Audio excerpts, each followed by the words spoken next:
want you to imagine me as a 14-year-old kid sitting in a classroom in Washington, D.C., about to write a poem.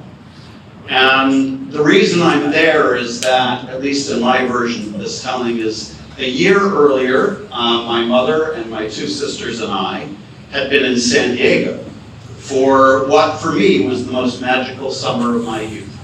I was a kid who had moved to the States at the age of 3.5 from Australia. I know, I don't have the cool accent. But we had moved to Denver, Colorado after thinking we were going to move to California. And for some reason in my head, I was always a California kid. And my parents were going through the very bad ending or very bad beginning to the terrible ending of their marriage. And my mother escaped with my sisters and me for a while to San Diego, specifically to look at moving here. And I fell in love. And then in one of the great psych outs of my life, the following year we moved to Washington, D.C. And so, you cannot imagine the culture difference between San Diego and D.C. at that time.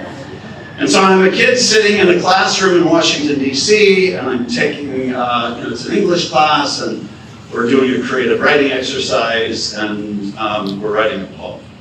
And I wrote a poem that expressed what was on the page, but also all the anger and all the disappointment that I was feeling about this transition in my life. But I specifically focused on the environment and challenges I saw in the environment. And the instructor's only comment back to me about my poem was that I was trying to say too much.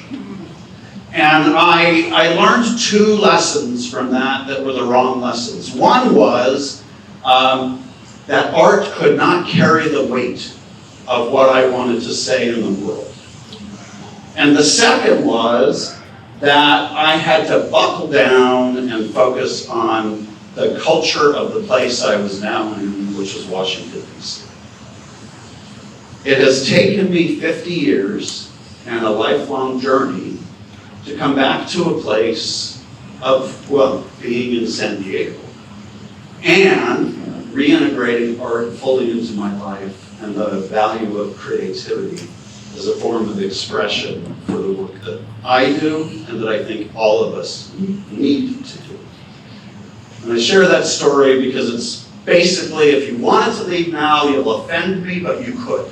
It's essentially the theme. All right, so the story I intended to start with is this.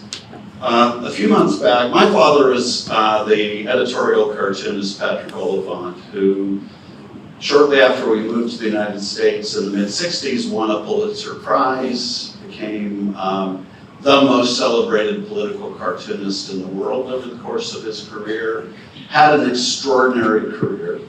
A few months ago, we were sitting in his kitchen in Santa Fe, New Mexico, talking about, we were just sitting together actually, because at this stage of his journey, he is mostly confused most of the time and not able to be present for a lot of conversations. And my way of spending time with him at that moment was to be reading to him from the newspaper. And so I was reading to him from the New York Times, which is not how to make somebody happy. And my father, in one of the only lucid moment of that visit, sort of looked off into space after I was done reading to him, and he said this: "Nothing I ever did made any difference. None of it mattered." And it struck me how extraordinary a statement that was from somebody who had the career that he had. And I want to share with you what I told him, but I'm going to share that with you at the end, because I think it sums up what it is, the message that I want to share with you today. I also share this story because I think a lot of people that I know and that I work with are feeling at the moment like they're challenged by the efficacy of their own work and the relevance of it in a world that feels almost out of control. And I know for myself, I have struggled in recent months, and not just recent months, but for a while, on whether my lifetime of work on issues related to social justice or racial equity or environmental change and sustainability has made any kind of difference at all. This is a common impulse as people age, by the way, so this statement is not entirely unusual as we get older, but it's also becoming, or feeling like it is becoming cultural in a society that feels increasingly challenged. I believe, ultimately, that there is a mission for artists and creatives, and this is also a theme I want to share with you this morning, which is to take the way in which our society accepts false truths, like that the work we have done or are doing is not relevant, and to break that spell. Martin Shaw is a guy who works in the area of mythology, talks about archetypes a lot in his work, and what he describes is that the very, very epitome of good storytelling, and I believe of good art and good creativity, is that it helps us escape the very sensibility that my father was describing in that moment of lucidity in his kitchen. And what does that moment look like? I've been hearing this a lot lately in the context of Since November. And I think it's important to acknowledge that we're on a journey, and it's a wild one, but in a way we've kind of been on this journey for a while. Ezra Klein, who is a writer who I follow a lot, wrote recently that that we're in an age of monsters. He was quoting Antonio Gramsci on this. The rest of Antonio Gramsci's quote is that the old age is dying, the new order is waiting to be born, now is the time of monsters. And what Ezra Klein was describing was the political scene, the challenges that we see with democracy, but he was also describing the rise of unpredictable AI, the obsession with social media, which sometimes feels like a long, desperate plea for validation, and that robs us of our attentional resources and of our creativity. But I would argue that now is not the original time of monsters. We've been living with this for a while in a culture that seems to have wanted to send more and more negative messages all the time. One of the areas of work that we're privileged to do through the foundation is in the area of youth mental health. And the messages that we have been sending children for more years than I care to recount is that the world is on a collision course with catastrophe because of some of the very issues that I've talked about working on, like climate change. The messages have been negative, not about what we might possibly do and might possibly achieve. So how do we break that spell? Is it possible to break that spell? And if I can leave you today with one single impression, it is that through the power of art and creativity, we absolutely can reinvent this story. We can change the story from one that tells us that we are limited and incapable to one that is determined to make a difference. And the reason I believe that is because I have been privileged in my life to work in the field of philanthropy as I do, but also to work on a local level. And at a local level, what I have seen is communities like ours reinvent themselves over and over and over again. And I'm just going to tell you two stories, Pittsburgh and Detroit, and then move to San Diego and talk a little bit about what happened here, or can happen here. So in Pittsburgh, when I arrived there 30 years ago, it was not a great place to be. It was a city that was backward looking, that talked about its history as we were the city of champions, we were this amazing steel town, and the fondest hope the city had for itself was that the past would return and restore it to its former glory. Sound familiar? And And the downtown of that city was a red light district where there was virtually no life at all, even during the daytime. Over the course of the next 20 years, that downtown area was completely reinvented as a dynamic hub of city life. And what do you think changed? Can anybody guess? Art. Exactly. It was art that changed the story in Pittsburgh, because what happened was that some very hopeful people began to think, you know, if what we need to do to get people to come back to our downtown is make it a story worth being inside of. And so they started investing deeply at that point in the traditional arts, because that was the model that they had, but increasingly that expanded to all kinds of wild forms of art. And the downtown of that city actually survived at a time when many other downtowns a few years later began to die. And it was because of the presence of something called the Downtown Cultural District and the constant attention and creativity that it brought to the urban core. Not only just as a place to do art and to see art, but also as a place for kids to engage with art and tell a different story about their relationship to the city.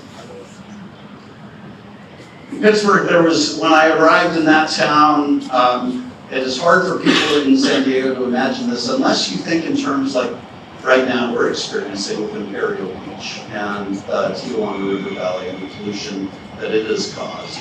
In Pittsburgh, the water was so dirty that kids were taught never to go near the rivers. There was an utterly and totally broken relationship between the city that was defined by being the city of three rivers. And at a certain point, people realized that this was like having your soul taken away from you as an identity. And so a new story began to emerge about how we could relate to the water differently if we could only reclaim the connections between the city and the river's edge.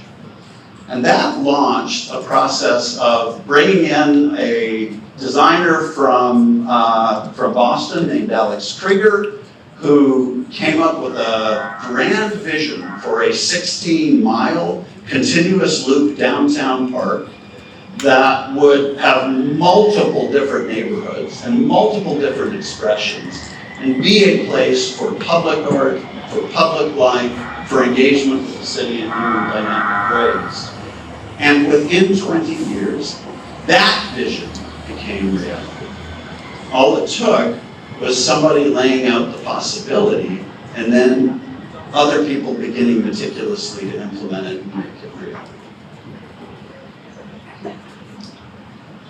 The riverfront that exists in Pittsburgh today is defined as the city's first day attraction. Steven Spielberg came to the city and declared this the only city in America that has an actual front door. Because you drive through a tunnel and you see this and you see now a vibrant city life that at that time was considered almost unimaginable, at least when I arrived. And by the way, I'm not saying that it was because of me, but it's what I observed. It's what my life has privileged me to be able to see. The third story I tell from Pittsburgh is about the power of art. We lived through what up to that point was the greatest massacre of Jewish people in the United States in modern history at the Tree of Life Synagogue in Squirrel Hill, which is the neighborhood where I live. And it is hard to describe walking by a massacre site every single day and the effect that that has on the psyche. And so one of the ways that the community dealt with this was to put a fence around the building because they had to, it was a hazard. But then to cover that fence with artworks by children from Parkland and Columbine and other communities around the world that had been torn apart by gun violence. And in the ensuing 2 years, this place became a place that celebrated art and storytelling, and that repeatedly kept coming back to another storyteller whose vision of how we relate to each other had once been told in this neighborhood because it was his neighborhood. Skip him. Well, maybe not. Okay, so what was to go here was a picture of Fred Rogers. So Mr. Rogers, if you remember him at all, came from this neighborhood. And his notion of kindness became the defining story that Pittsburgh began to tell itself, in part because of the art and the need for a different kind of story about the nature of our community. What I'd say about Detroit is a similar story. And I know this story because I was privileged to work at the time with colleagues like Darren Walker from the Ford Foundation and Rick Rapson from the Kresge Foundation. If you go to Detroit today, what you will find is a dynamic downtown that is rediscovering itself as a great city. The same answer applies to what did that. It was the power of art, innovation, and creativity that helped launch that process. And it actually started with an art museum, because the deal that saved Detroit when the judge was dealing with the bankruptcy around Detroit and trying to figure out essentially how to keep the city open for business, he needed to get some big foundation dollars in there to help make that happen. And the way they could all agree on why it made sense to do that was to save the extraordinary art collection and this extraordinary venue that was the Detroit Museum of Art. So art was quite literally at the center. There's River. I shouldn't flip past. One of the greatest guys I ever got to meet. Extraordinary.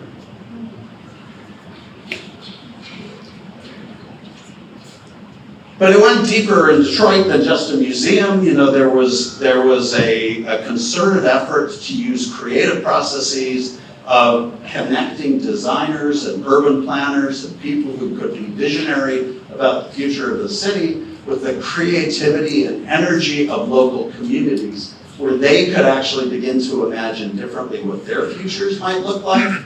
And it turns out when you do that, extraordinary things begin to happen. There was also a connection with artists who began to enliven spaces in Detroit. When somewhere in there I visited, and I remember seeing building after building, block after block of utterly deserted space, and somebody had written on one of the buildings, "Welcome to Zombieland," and it felt post-apocalyptic. But artists began to reclaim that space and bring it back to life, and to create the city as a center of artistic festivals again. And again, as I said, today what you find in Detroit is an extraordinary, extraordinary level of energy and creativity. So what does that mean? Why am I telling you these Rust Belt city stories when we're sitting in sunny San Diego? And the answer is because these are universal stories. They are just as ours is, and you will find many of the same challenges in our community that we did in those communities. We know we're capable of enormous, amazing things here. And I always like showing this photo of the shell, because it wasn't actually easy to get the shell built in San Diego. And it happens to be my favorite place in all of North America to watch music, because you have this exceptional convergence of water and city and urban environment and fireworks going on while you're trying to listen to a concert and sports venue nearby, and it's amazing. And it's amazing because it's so full of creativity. And we act as though this kind of thing just happens. And maybe we act that way because we inherit great things. You know, one of the extraordinary assets of San Diego is Balboa Park. But sometimes we seem to believe that we can take a legacy handed to us over the course of a decades and a century and just take it for granted without making the investments that need to be made, and adding the new wave creativity that needs to be added to keep this asset alive. One of the things you know about creativity, if you do it at all, is that if you take your most creative self and lock yourself up in a room and seal yourself off from all influences, you may write well for about half an hour, and then you will never have another good thought. And yet, we do this to some of our public assets that we need to be keeping vigorous and alive and new by injecting constant streams of new investment and new creativity. And it tears at my heart when, even in hard times, a city makes bad choices around investments in libraries and art and creativity. And the lesson here for people in our community is to think about what keeps your soul alive and make sure to invest in those things. I have a similar feeling about the Civic Center area of downtown. We're actually involved in this project. There is an effort, for those of you who don't know, to reinvent 6 city blocks around City Hall. Why does it matter? You know, there's so many needs in the city. You could argue that it doesn't. And here's why I believe it matters. Because that's a space that could be so much more than it is. Right now, it's sort of the epitome of urban design of its era. It tells a story that is inward-looking, that kills city life, that has an artistic amenity but doesn't celebrate it, that doesn't allow for connectivity between one side of the city and the other, that feels like it was built as a monument, but not a monument to people or creativity, a monument to cars and to buildings. And if we could imagine that differently, we could tell a different story for people who come here, and more importantly, for people who live here, about what a downtown is for. Which, by the way, every city in America right now is struggling to answer. In the post-COVID era, in the remote work era, we're all trying to figure out, what are downtowns for? Why shouldn't San Diego be the city that invents that story and tells the world, looky here, at what we've done?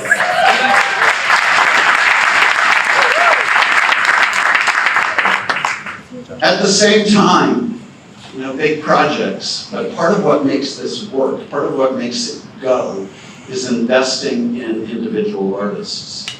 And one of the joys that we have had in our work was investing in this initiative called Far South Border North, which directed millions of dollars to individual artists all across our community to tell the stories that they see in the community. Ramel did a wonderful post recently where he talked about San Diego needing to tell more of its stories. And he's so right. What I loved about that post, and I thanked him for it, is that the emerging story of greatness in San Diego is a mosaic of all the stories and aspirations and dreams. Take the pitches we heard here and multiply by 1,000,000, and you get to an idea of how much creativity we could celebrate in this community if we thought differently about the value of creativity and art in the role of reinventing not just our community but our society. I also want to note that in our work we've been working on this thing called healing through arts and nature. And is anybody in this room involved in that in any way? Well, so here's the premise. We have these amazing natural assets. We have these amazing made assets. We have extraordinary cultural facilities. We have incredible artists. We have creativity abounds in this city, and nature is at its best all around our city. And we have a generation of people who are suffering more mental health challenges than ever before in the history of humanity that we can document. And we have a stunning availability of clinical therapy available for that.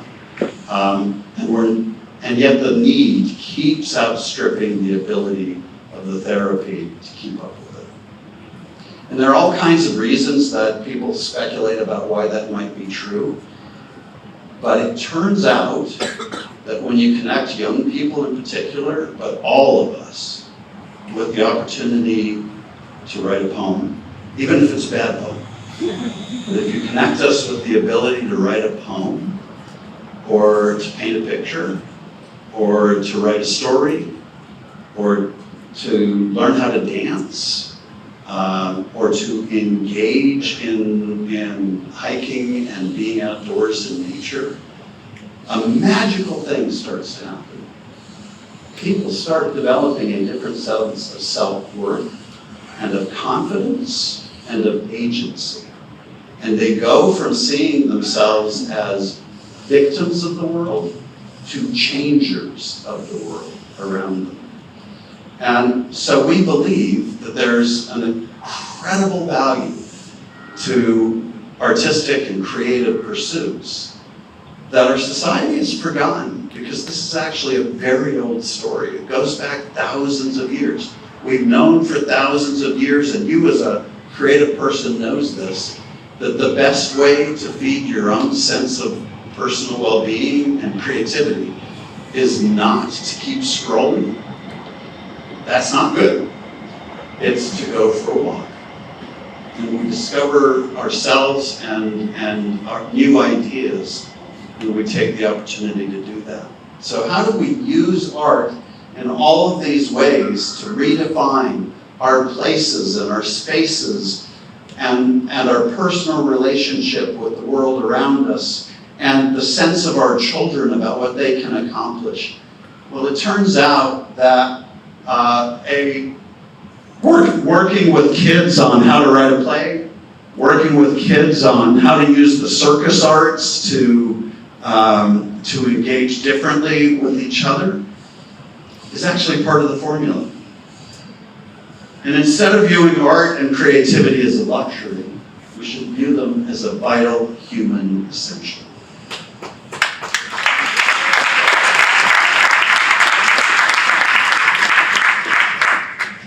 So I'm getting close to the wrap up. So,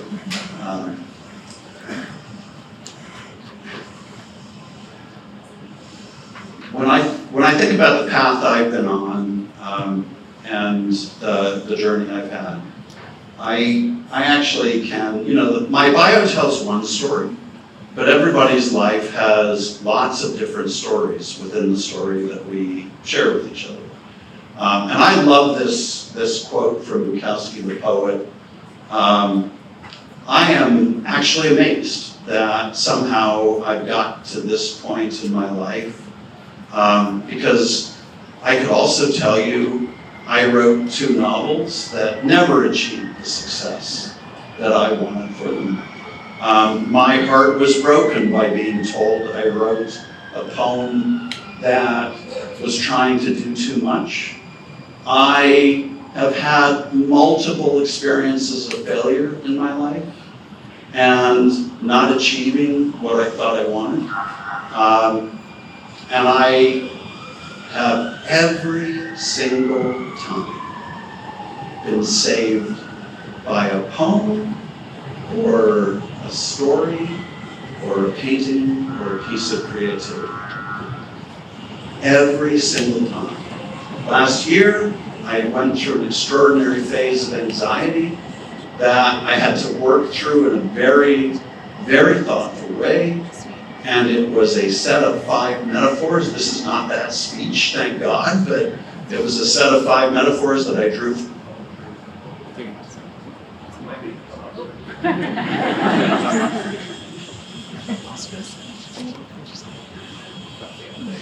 Picture? That saved my life in that case. So, to prove the point,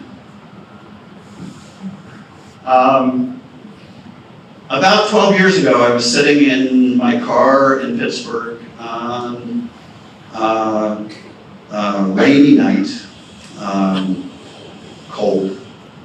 We don't know what cold is here. And I was alone and lonely, and I was trying to talk myself out of buying a bottle of wine. Because I was having a dialogue with myself at that stage in my life about feeling too dependent on alcohol and it being too much a part of my life. And I wanted to change that, but every time I wanted to change that, I had a better reason to buy the bottle of wine. And so I went into the liquor store and bought myself a bottle of wine, and I went back to the car, and I'm feeling miserable, and I know that I need to change this. And I turn on the radio, and this song by Amy Mann comes up at this exact moment, where she says, "It's not going to stop till you wise up." Now that's a pretty harsh message when what you want to hear is, "You're okay." But it was the message that I had to hear at that exact time. Art has the unique capacity to reach across time. Amy Mann was not thinking of me in my car when she wrote that song or sang that song, but she reached me. And every one of you who is doing something creative, you have your idea of the impact that it will have. But your idea is only a tiny part of the story of the way in which your creativity will play out in the world. It is a time-traveling machine. It is a geography-traveling machine. It is a mindset-traveling machine. It lets us reinvent the world around us, but it also, properly done, lets other people do the same. Margaret Atwood wrote that eventually we're all going to be stories. I will tell you what I believe is that that's all we are. There's actually good evidence of this in physics, that we are just energy moving through space and an evolving story that for some strange reason we get to help shape.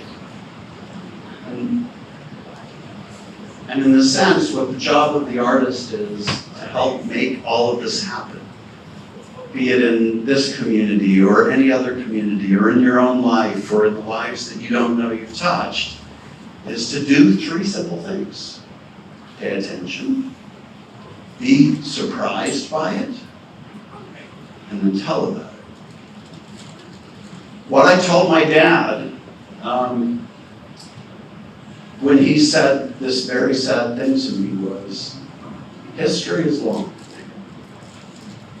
And it's weird when you get to a place in your life where you're speaking to your parent as the counselor. But I said, history is long. And you did your part. And now it's up to everyone else. May we all be blessed to hear that and to know it's true. Thank you.